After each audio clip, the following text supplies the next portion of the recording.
Hello, everyone. Welcome to CMO Therapy. My name is Lucy Heavens, and I'm really excited to have you here on this podcast that's hopefully going to help you navigate your way through your marketing journey. Because let me tell you, I get it. Being a marketing leader is no walk in the park. In each episode, we dive headfirst into the world of marketing, where uncertainty, tight budgets, and fierce competition are just the beginning of the roller coaster ride. But guess what? You are not alone in this. Why go solo when you can tap into the powerhouse of insights from some of the most awesome marketing leaders in the game? And look, the title might include the word therapy here, but we're not just talking about challenges. We are tackling them head on. So join us as we deep dive into the nitty gritty, share war stories, and unlock secret strategies. And get ready for no holds barred conversations, because sometimes I have no filter. So if you are a chief marketing officer, a marketing lead, or someone just looking to up their marketing game, then I am so glad that you are here with us today. And I am so glad to have today with me the very amazing Keith Povey. Keith, can you give a quick introduction? And did I say your surname right? Sorry. You did. You did. That's the benefit of being LinkedIn friends, right? You're not sure. Yeah, Keith Povey. So I'm currently the Director of Marketing at Panacea, formerly the Director of Revenue Marketing at Panacea for the last 3 and a bit years. So yeah, I'm looking forward to this topic.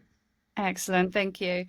So the title that we landed on for this is Brand Builds, Revenue Sells, Who Gets the Trophy?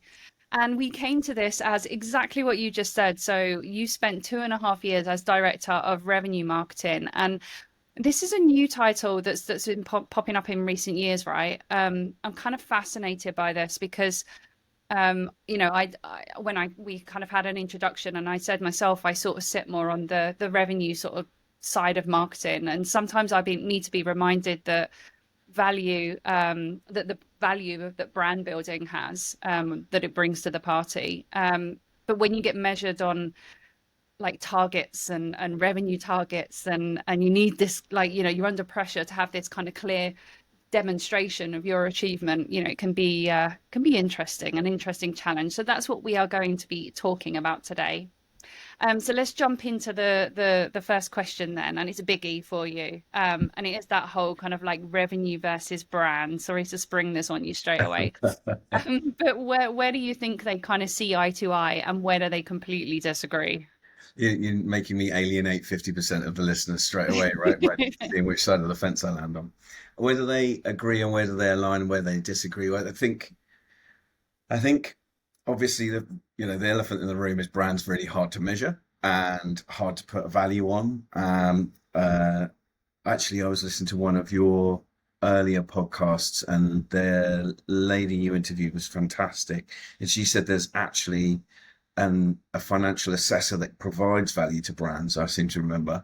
Yeah. And I was fascinated by that. Look them up straight away. Throwback to your past libraries there to make sure people are going back and listening. It was really good. Thank And you.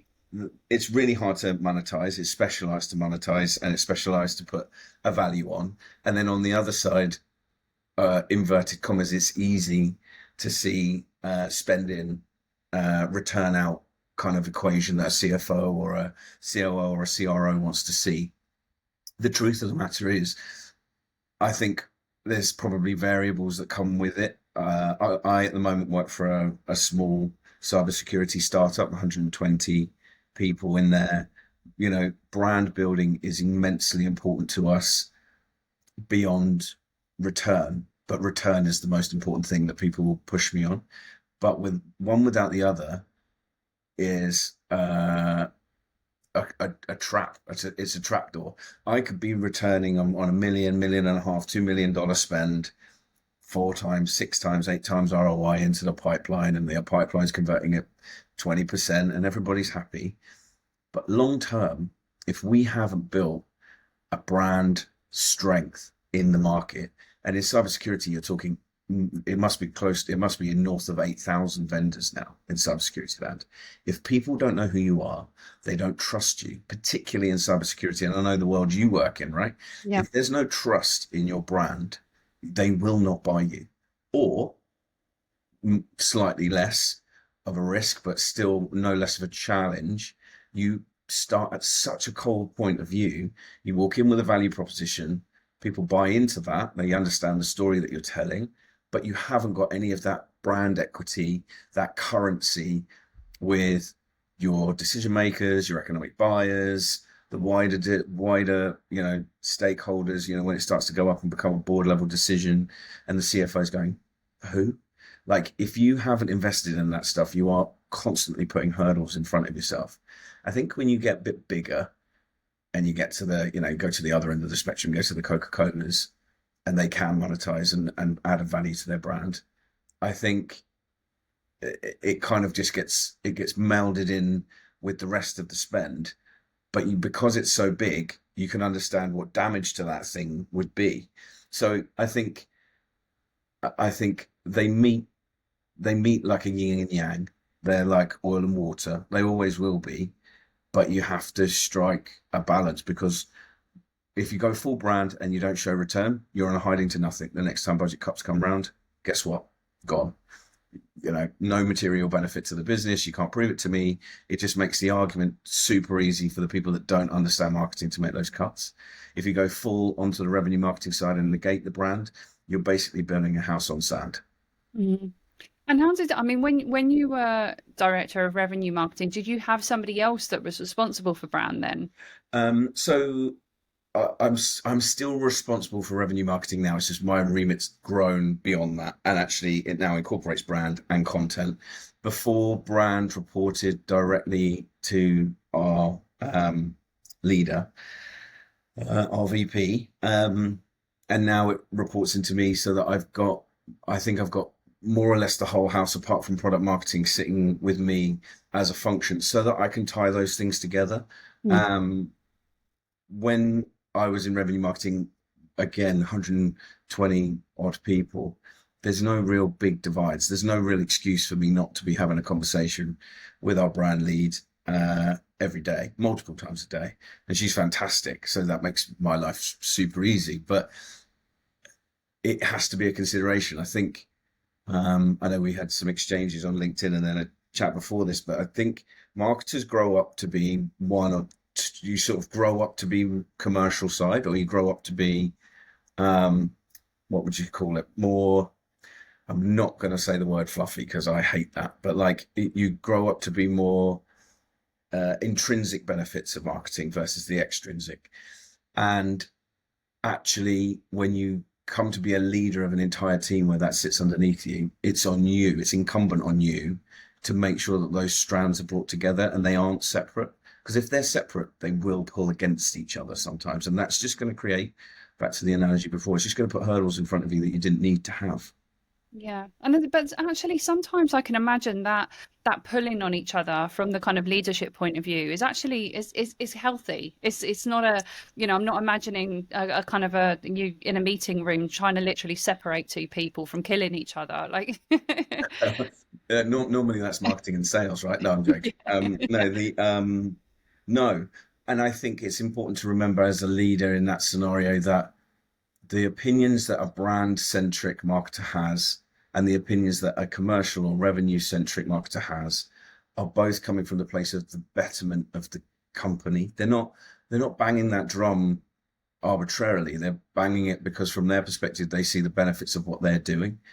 I think the job we have as a leader is for us to contextualize the brand person to the commercial person to the brand person, so that you can find a middle ground. And like you say, friction in that sense is healthy, because they're in both instances, they're trying to do the healthiest thing that they know how to do. But as a leader, we are the ones that have to find that pivot point, that balance between the two for what suits the business. And that can vary in quarter, in month, in year. Like you might be in the run up in the next 6 months to a round raise, the pipeline's looking really healthy. Okay, well, let's over index onto the brand side and just really make sure our story is really strong in the marketplace. Vice versa, we've really invested strongly in the brand. We're going to go into this round raise. Let's get that pipeline as big as we possibly can. Post raise, feedback from the investors was the brand needs a bit of a refresh, and maybe it was looking a bit tired, and we're happy to invest, but we'd like to see you take it to a next level. And again, you're pivoting and switching focus within a financial year sometimes. In we as leaders of those teams need to be sensitive to what the requirements are at any given time. This is really interesting what you just said, because one of the questions I was going to ask you was kind of around attribution and how you, and as a marketing leader now, looking at kind of both the brand and the revenue side, like how you pull that together into a story and tell that attribution. And it's always easier from the revenue perspective, right? Because you've got all of the data there. It's hard numbers you can prove. And obviously from the brand side, it's a little bit more difficult. But yeah, I suppose, like, how do you get that picture? And I think from what I'm hearing is it kind of depends on what the goal is, or what story that you want to tell, where the end post is, or whatever. Is that Yeah, right? absolutely. I think ultimately, no company does marketing if you don't want to grow, right? You do marketing to grow the business, and growing the business is retaining customers. It's, reducing churn, it's expanding customers, and it's adding new logos. That's growth. That's more money from three, and then you add channel and stuff. But ultimately, three main channels: either new business coming in, improve the business we've got, or improve the retention rate that we've got of the people we already have. All of that can be done via marketing in various ways, whether that's customer marketing, whether that's affiliate marketing, whether that's whatever it might be. So you do marketing to grow the business, to improve the health of the business. Ultimately, that boils down to dollars and pounds. Like it does. What I would say about brand in their attribution sense is, what I've found in a past role is, we had really strong, say for instance, for example, we were spending a large amount of money on brand terms. So no direct correlation between the spend on paid across multiple platforms and actual return on business, until a new leader came in, saw it as a discretionary cost that could be cut. It got cut, and guess what happened 6 months later? You start to feel the mid and long tail negatives of not being present as a brand. So when consumers are making decisions and businesses are looking and you're not there, you aren't being picked. And suddenly our inbound started to slow down, and everyone was like, well, why is our inbound down? And I'm there going, I told you so. But it's something that was only measurable after it had been removed. Yeah. So that's not a position you want to find yourself in. And it's not really a cogent argument when someone's saying, why should I give you this money for brand? Well, turn it off for 6 months and you'll see where the pipeline is in 6 months' time. That's where you need to have a relationship with C-level, or if you're already on the board, with your colleagues, and they need to trust you. They need to trust. And that's where I think the balance comes in, because if you do have an effective revenue marketing engine that is producing, is the argument that you could take money off of brand, put it more into revenue marketing and create more? Yes, but you need to trust me that I could take that money and do that, but that would be bad for our business in the long term. So trust me, when I put 15, 20, 30, 40% over here doing analyst relations, doing all of these things that do not have a direct, dollar return on them, I'm doing it not because it said so in a book, or because, I took Mr. Ritson's MBA once and he said I should. Like, it's because it's the right thing to do, and you should trust my professional judgment to do that. And by the way, I haven't done Mr. Ritson's MBA, but I would like to. I think there's also the reverse of that, right? So if you feel like you're not doing enough of the brand stuff and you want to, if you are in that position to be able to allocate just that, 10% or whatever it is to your budget to kind of doing experiments or something, then that's the kind of, for me, that's always the place where I do end up putting I always end up doing the experiments, is more into the brand stuff. Because if I can then sort of go back and prove, oh, well, actually, I put this in, we did this as an experiment, and look, it generated this. You can't see the direct correlation between the two, but what I can tell you that I changed is that one thing, that experiment. Yeah, 100%. And that's also the argument behind having a steady, reliable revenue marketing engine. I'm a massive, I mean, Christ, I had the job title for nearly 3 years, right? Like it's the most validating job title I've ever had, because I've always believed that marketing should be directly lined up with the revenue and the success of a business, and that I'll fight for that forever. And then I got a job that literally did that. But in being that in being in that role, I also brought with me a requirement of syndicating content far and wide to start generating momentum further down the line around the inbound engine, about optimizing demo request forms and contact us forms, because ultimately I think the analogy I normally use is sledgehammer and scalpel, right? I think you come in, you swing a sledgehammer. I can change the event providers that you've got. I can optimize your paid. I can uh, do some refinement of the personas, reach out with more value add, etc., etc. We can get straight to the heart of it. But you start with the sledgehammer and you slowly phase the sledgehammer out and you bring in scalpel, more sophistication, mid and long-term benefits that you are building a strong base. And then each year, iteratively, you're in a stronger and stronger position.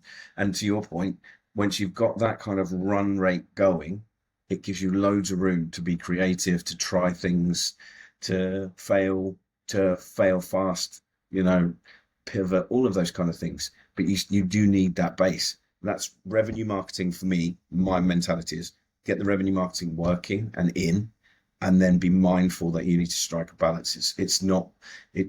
This whole debate is not one or the other. It can't be one or the other. So when you first kind of, like you said, you were sort of really excited to sort of have that job title, that you were kind of solely focused on the revenue marketing.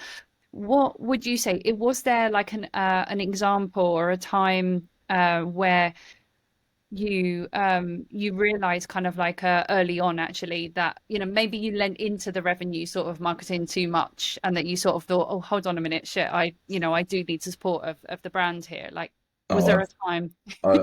I've said shit. I've made a mistake way too many times to probably still be in a job, to be honest with you. Just, as long as nobody's listened to this, we'll be fine. The problem is you're very popular, Lucy. This can get me in trouble. Yes, I have done it, but I would caveat it with, to your point at the beginning, the pressure comes from commercial. Like my CFO, my CEO, my CCO, whoever, is they're not applying pressure on me to know what my share of voice is. They're not asking that. I'm reporting on a monthly basis on where we are against target for how many meetings we've had, the success of those meetings, the conversion rate, how accurate the TAM is inside those meetings, all of those KPIs that, you need an attribution model to be able to demonstrate. And I would say that in my current job, that did not exist when I arrived. Like, I've built what marketing operation perspectives we use right now. I'm my own worst enemy. Like, I've introduced these. So that's all where the pressure comes from. So that's the thing that you immediately revert to answering to. So yes, I have over-indexed on it, but I feel like my hand's forced by the demands. And that's not just the demands of the C-level. The C-level answer to the investors answer to the funds, and so on. It's it comes down, and that's what people understand. They ultimately understand a monetary value above anything else. It's the opportunity cost of not doing it, the pain that comes with that, or just explaining what the pain would be. Don't make me turn that off, Mr. CFO. That would be a mistake, and this is why. That protects brand, and you've got to have the respect of your peers to be able to have that conversation, I think. So where you brought in that Mr. or Mrs. CEO there, that's our favorite person in the room, Yeah. right? So in your view then, like what conversations are you kind of having there around both of those elements then? Like, what of the brand and the revenue side as well? Like, what metrics are you leaning into? What are they asking for in your experience that you found? So the way I've set it up, so when I first arrived at Panacea, the measurement was effectively first meeting success rate, and then how many of the first meetings converted to opportunity. So it was a very short attribution model, and it wasn't, if you can even call it that. So I introduced a whole more sort of a much more elongated thing, and don't get me started on the rage clickbait nonsense about idiots saying that MQLs are dead and all this other stuff. Yes, do you know what? They're not anywhere near as valuable as we all thought as a profession 10 years ago. They're not. They're I said in a previous podcast there, marketing, setting the exam questions, taking the exam, marking the exam answers, and then celebrating the response. Like, not by definition, it is a marketing qualified lead. We set the criteria, we decide if we're successful, we count them, and then we report it. It's no wonder that everybody else meets them with huge amounts of cynicism, but they are a leading indicator. Like, they're top of the funnel, an idea, depending on how stringent you are with your definition of them. It's still useful. Anyway, get off my soapbox. But MQL into SAL, SQL, opportunity. And then because I was in revenue marketing, I'm also measured on the success of the opportunities I create, how quickly they move through pipeline, if they're getting stuck at a certain point in the pipeline. Why is that? Is it something that could be addressed earlier on in the funnel? And then obviously to success, close one, and the value of them, and then subsequently the upsell that's required on them in the preceding year. Like, I'm tied and responsible. Granted, the responsibility gets diluted the further along it goes, but I'm answerable to the quality of the pipeline and what that pipeline turns into. So I'm comfortable with those conversations because I'm a bit of a geek and I love a spreadsheet. I think when you then turn it into brand, it's very hard. Like, I can't quantify the value of investing in a brand other than to appeal to the business logic that comes with it. Boiling it down into the most basic terms, if people don't know who we are, they can't buy it. Like, if you build from that little embryonic idea in anyone that's kind of, dare I say, Neanderthalic when it comes to marketing, you start there.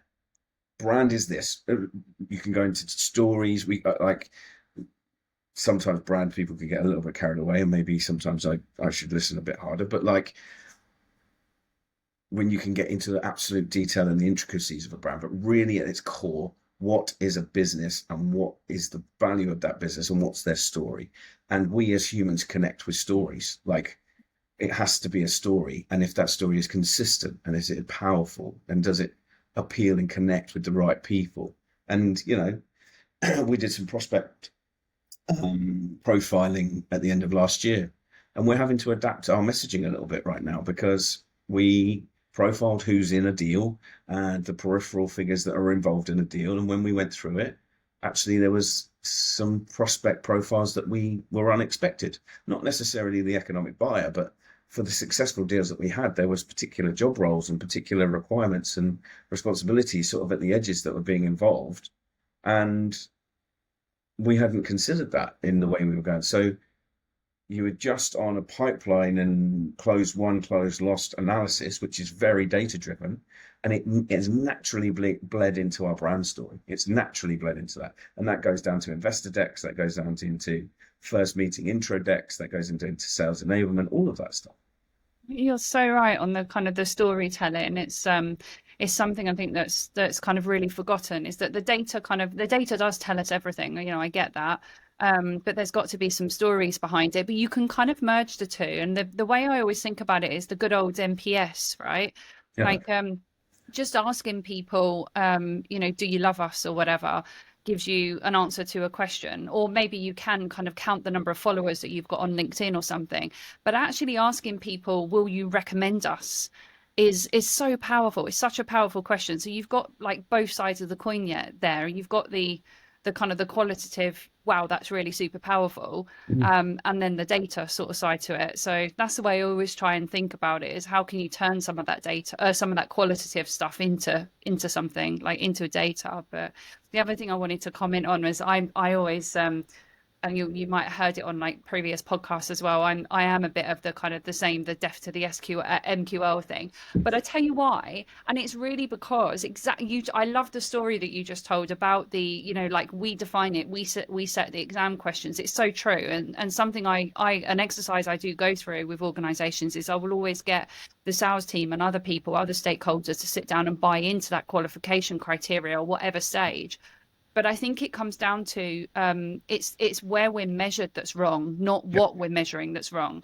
And what I mean by that is if you sit down and give OKRs or yearly objectives to the marketing team for MQLs, then of course that's what's going to happen. They're going to end up like, just playing the game really for the Yep. quantity to hit it. Whereas if you give them a target for revenue, then those MQLs still matter. That's still a measurement of it, but it's those ones that are converting through. And I had that actually. I had it in a previous company where I was given like a pat on the back within, like 3 to 6 months of being within the company, where I'd taken the MQLs from like here to here or whatever. I can't Mm. remember the exact figures. But when I looked at the progression through the pipeline, I saw that those MQLs, only I think it was like 5% of them were converting. Like, Mm. well, that's not an achievement for me. Yes, we've hit our targets or we've grown them and smashed our targets, but Well, but then that's the thing, isn't it? Then the challenge quantitatively is, where is the other 95% coming from? What's the breakdown of it? Where did the 5% come from? How can we do more of that stuff? And you refine and you refine. So that's what I mean. I think you need the MQL data to have that analysis, but the MQL is not the be all and end all. And I'm old enough. I know I don't look at Lucy. That's very kind of you to say, but like I'm old enough to have been in marketing. My first agency role that agency was 60-70% print, 30% digital when I joined. And within 18 months, it was 80% digital, 20% print. Like I lived through that, boys and girls. That's how I am. And then I remember MQLs coming in like within 5, 6, 7 years of that. And this new exciting thing where we can quantify what we've been doing. Like that old, I can't remember if it's Ogilvy that said it, or it's someone very famous in the ad world. 50% of my advertising works and 50% doesn't, but I don't know which 50% it is. The advent of the MQL started to change that, but we sort of over-indexed a little bit and got very excited about it. And actually, there's a bravery, and I was sort of forced into it really by taking this job, but there's a bravery that some marketers perhaps would be hesitant to stick the hand up and say, pay me on the success of how much I make for this business. Like that's a siege. It's huge. Like it's very, because we feel out of control and we don't control the pipeline. And, our sales team is really good, but this happens, or the sales ops is a bit poor, or, we're great in this country, but not great in this country, whatever. Like there's lots of reasons why you might second guess that, but I would advocate every marketer to ultimately be responsible for some part of the growth of your company. And then the conversation about, this is the data, but you know what, I'm gold on this. If I thought I wanted more money over here to achieve more leads, then I would do that. But I need to put money in brand in order for me to be answerable to that target you've given me. This is interesting, and I'm going to be really controversial now. Hit me. So I've been in marketing a long time, but 20 odd years ago when I started, there was that kind of thought that marketing was just, let's go to events, let's put some ads, like you said, kind of in some publications. There was none of this talk of us being part of the sales process, which is, really, really strange. But, is that wrong? Like, has something gone wrong there, do you think? Do you think that we really need, this is personally not what I think, I'm just putting the question out there. You're trying to make me alienate the next one. No, you can blame me for it. So Lucy said. Is it wrong? Was it wrong back then, or is it wrong now? What's the Let's not go back then. Let's say, like, is it wrong now? Have we backed ourselves into a corner, do you think? And do you know what? Like, since I took this mandate on about being connected to the business's revenue and its growth, I've had nothing but good relationships with my sales leaders. And that is in stark contrast probably to the first 10 years of my career, 10, 12 years of my career, where that friction was a very, very real thing. But now, for instance, the relationship I've got now with the global VP of sales is brilliant, because every time I get on a call with him, he knows I want the same thing he wants. There's no crossed wires. There's no, what's this MQL shit? It doesn't help my salespeople. That's gone. However I get there, whatever I get on a call and say, Neil, this is what we want to do, he has absolute trust in me that I'm trying to achieve the same thing he's trying to achieve, which actually removes the friction there. It just moves the friction downstream a bit, because then he's like, well, that thing worked or didn't work. And, we would join, I'm going to do this thing, or I'm going to go to this event, or we're going to launch this content creation program, or this ABM strand, or whatever it might be. He's consulted. I talk him through the logic. Invariably, he says, go for it. He has some feedback, but he says, go for it. We review. How's it been going? What's the results? It worked, it didn't work. The feedback's this. We pivot, we change, etc. But ultimately, it's collaborative. The friction comes later when it's well done on creating the pipeline, Keith and team, but it's not moving quick enough. Like, what do you do now? Or they've come into the pipeline, they've liked it, they've gone through 2 stages in Salesforce, and they've left the pipeline because it's a next year financial budget. So the challenge then is, how do we create more urgency with them? They've bought into the story, but how do we get them to move on it this year? And what's the blockers, and how do we address them and stuff? So it broadens my challenge, which comes back to my point about it being a brave thing to do. Some people are, I've been there, like, you're working away with MQLs as your KPIs, and it's hard work. Do you really want to stick your hand in the air and make your life harder? Ultimately, yes, it will make your life harder, but ultimately, I think it gives you a more meaningful seat at the table. I think your voice is heard more, you're trusted more, because you demonstrably are trying to contribute to the business in a different way. And I think people will respect you for that if you volunteer that, or ask for it. Like, I want to do it this way. Yeah, I love that. 100% agree with you. And better relationships with sales, and even, to be honest, kind of almost a little bit the other way, a little bit kind of the reverse of, like, almost like dependency rather than, Yeah. So I've been in situations where, I'll give you an example, where the sales have almost become, I don't know.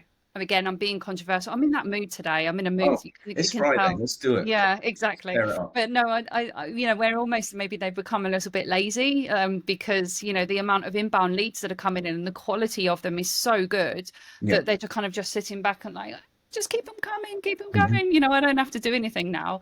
Whereas I think like 20 odd years ago when I started, sales thought that marketing didn't contribute at all. We did, of course we did, because every time they picked up the phone to someone and someone said, oh, yeah, I know your company, that's marketing. Marketing Yeah. have done that.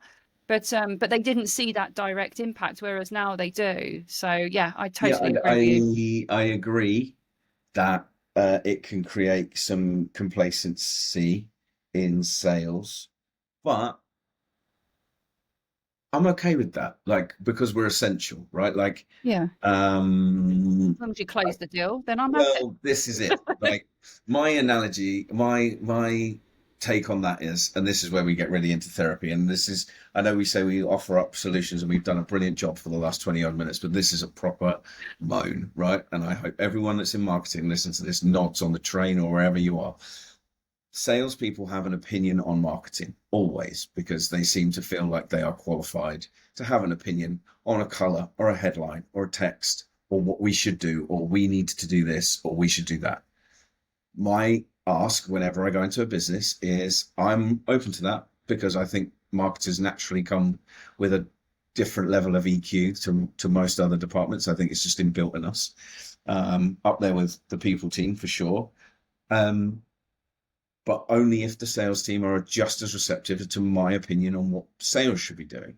Don't offer me your opinion on white papers when I can listen to you on a recorded sales call and tell you what was wrong with your pitch, because it's the same thing.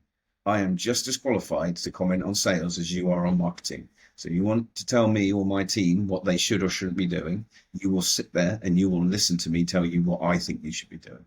Because, to your point, Lucy, we've both got 20 odd years under our belt. I've sat with plenty of sales teams. I've seen sales teams do things well. I've seen them do it badly. I've seen bad sales teams do good things in there. I've seen good sales teams do bad things. Like, we have a collective experience of that stuff. We should have, it's an equal, there's no sense of servitude for me, marketing to sales. It's collaborative. And that means I will take your feedback, but you will take mine. Yeah, I think it's not always where the partnership, I think, like in that sense, really works, is it's not we can come up with kind of these stories and the pitches and the, the value prop, the messaging, but actually that's got to be tested. Like we need the results back from that. Now, like, some of us, and I say us because I'm out there, I'm talking to customers, I'm at events, I absolutely love it. I couldn't sit behind a desk. Mm. But we can go and test it ourselves, but not all marketers have that luxury. So your Mm. only path to that feedback is through the salesperson. They're your friends, they're not the enemy. They're the Oh, ones going to give you the 100%. answer.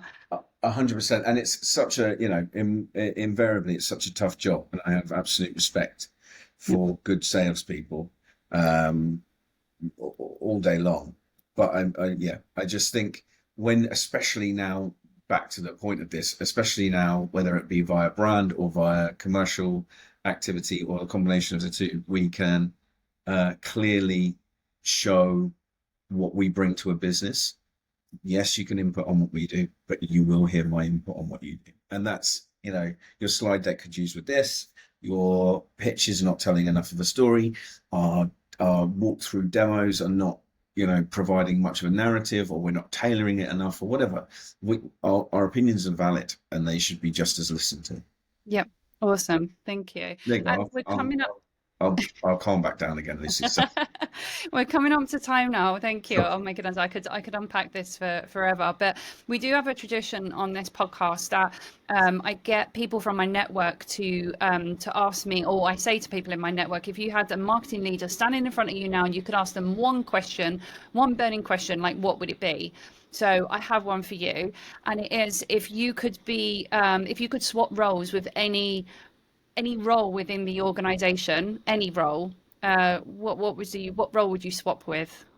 And do I get to see it through their eyes and their perspective, or is it me in that role? Oh, I don't know that actually. I don't know. You choose. I So think what would be are we interesting. talking like Freaky Friday, or are Yeah. we like, is it like a metaphorical switch? No, no, I think it's you doing kind of That their role. role and having a different perspective. Do you know what would be interesting though?